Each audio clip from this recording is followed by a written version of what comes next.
Chairman Mendez. Yes. All right. Thank you for joining us. We've got 15 minutes allotted for you all.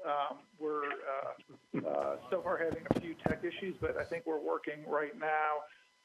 And if you want to go ahead and make an opening comment, then we can open it up to questions. Okay, I'm going to share my opening comment time with Courtney Ross. And I'd just like to mention that connectivity has not yet failed at this chamber. We probably had more people on our webinars in this last 2 months than we've ever seen at any of our live events. Look, we just want to say that we appreciate the continued partnership with Metro government, as this is a renewal for our contract for services. For nearly 30 years, Metro has contracted with us to provide economic development services, which include recruitment of new businesses and retention of existing businesses. The Chamber has a nationally recognized economic development team with deep relationships with business leaders and site selectors, as well as other teammates like Metro, State ECD, TVA, and others. And these relationships are essential in connecting that business community to the resources needed to recover from the impacts of COVID-19. A lot of the work that we will be doing and have been doing is related to a restoration of the economy as a result of COVID-19. We will enter this recovery work offering a range of services to Metro with admittedly a reduced contract amount. Our recovery work's already underway with our webinars and online resources and other services. One I'd particularly like to mention was the opportunity to do the economic forecast modeling.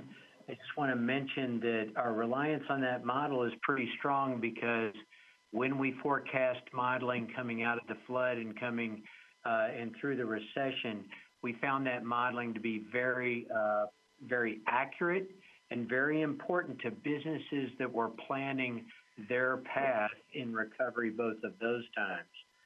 So we will have less staff, and we'll work with, we will have work tasks that include economic development work and businesses of all sizes on recovery, restoration, and the other things that we're doing.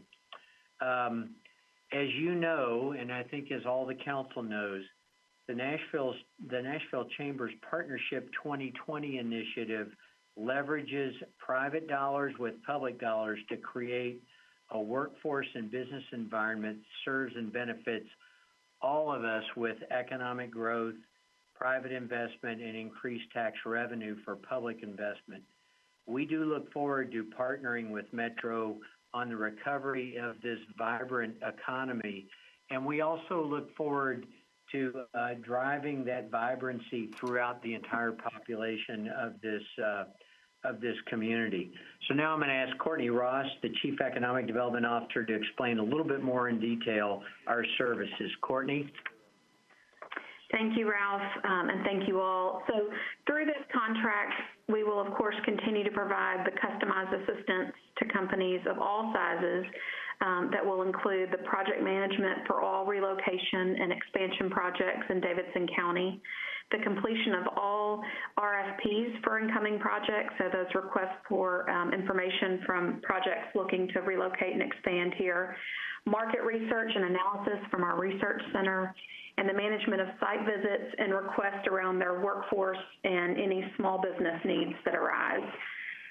Certainly, as Ralph has mentioned, as we all work together to reopen the Nashville economy, our team of economic developers and researchers will also manage proactive business recovery, retention, and expansion efforts, really meeting Davidson County's existing businesses where they are and aiding them in the recovery based on their needs.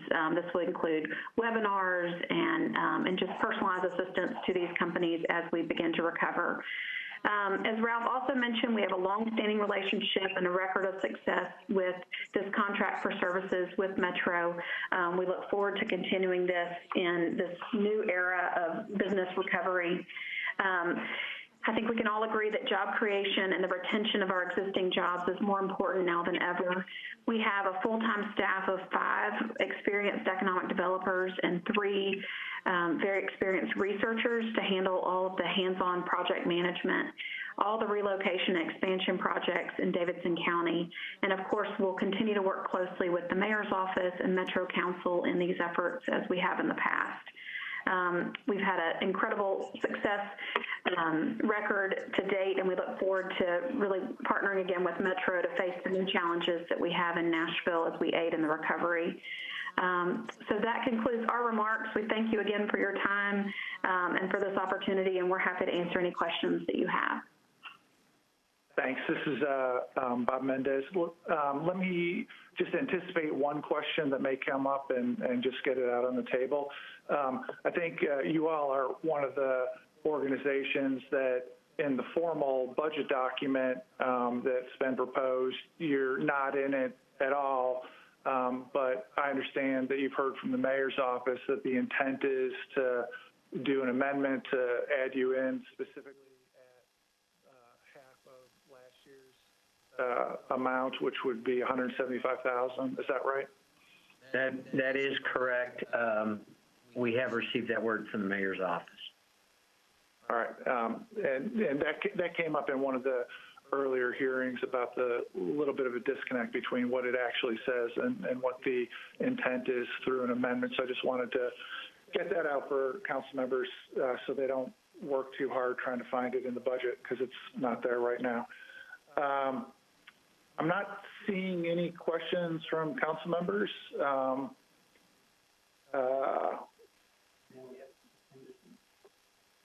Council Member Henderson. Thank you, Chair Mendez and Mr. Schultz and Ms. Ross. Thank you for all the work that you're doing with our business community right now, and I know a lot of folks are hurting, so I appreciate all the online resources you are providing and working in concert with the city. In that similar vein, I wanted to ask you all, you had engaged last year, this year as well, around transportation demand management. We've often spoken about that in the context of the ECD work and you know, folks coming into Nashville and joining the corporate community, you know, really running the gamut of a size of a company, and whether that's from, you know, Amazon setting a particular walk to work goal, or proactively as folks are constructing that, you know, they are designing their garages for kind of, you know, payback incentives. And now in this COVID environment, working from home. And so, you know, this also goes a little bit to the mayor's office who are present on the call. You know, I guess it's particular to the chamber's work, but also as I think about the CARES Act funding, as we're looking to kind of encourage our business partners to improve opportunities to bike to work, work from home, and so forth. So could you speak to that space, particularly what you're doing? And then I don't know, from the mayor's office perspective, I just want to make sure from an operational budget side, I know there's some grant funding for TDM, but I think this is a real opportunity to lean in to that space that will have a really positive impact for us on the traffic side of things. So if we could just speak to that from both y'all's perspective. Thank you. Councilwoman, thank you, and good to talk to you as my councilwoman. Just to mention that Jennifer Carlett on our staff could probably give you more detail on the traffic demand management activity. We have been actively engaged in that, in conversations with businesses, actively engaged with it with the mayor's office and other public officials. We continue to see connectivity and transportation as an important future need in this city to maintain our prosperous growth. And so we have been advocates, in fact, at the federal level, even recently on these recovery bills that have been passed in the U.S. Congress, to make sure that infrastructure, transportation, pedestrian, bike, any form of transportation is included as part of the package going forward as we're recovering our economies. But Jennifer can give you more specifics on companies, programs, and activities, and turn it over to the mayor's representative if they're here.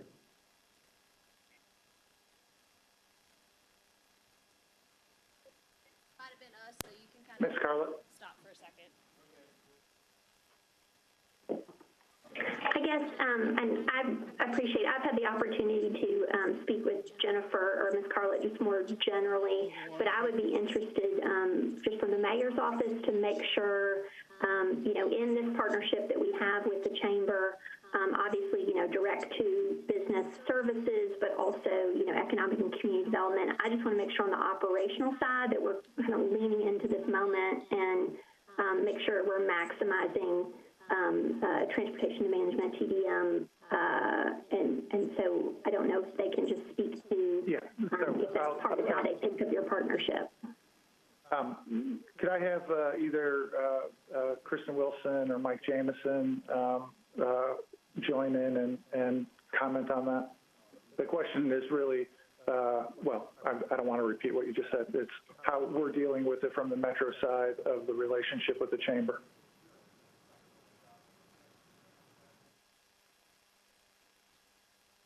They're currently drawing straws to figure out who's going to answer. I assume one of them is going to join in here in a second. Hi, yes, this is Kristen Wilson. Thank you. I don't have a great response right at my fingertips because I haven't been as directly in those interactions, but I'm happy to take the question back and to make sure we get a response for you, Councilmember Henderson, and for the committee.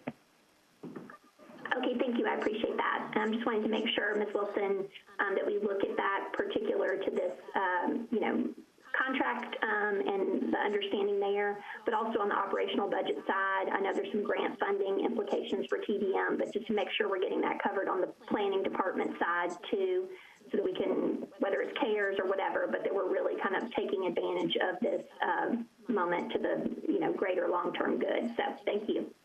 No, appreciate that. We do want to make sure we're leveraging dollars as far as they can go. Thank you. Thanks to both of you. Councilmember Welsh. Thank you very much, Mr. Chair.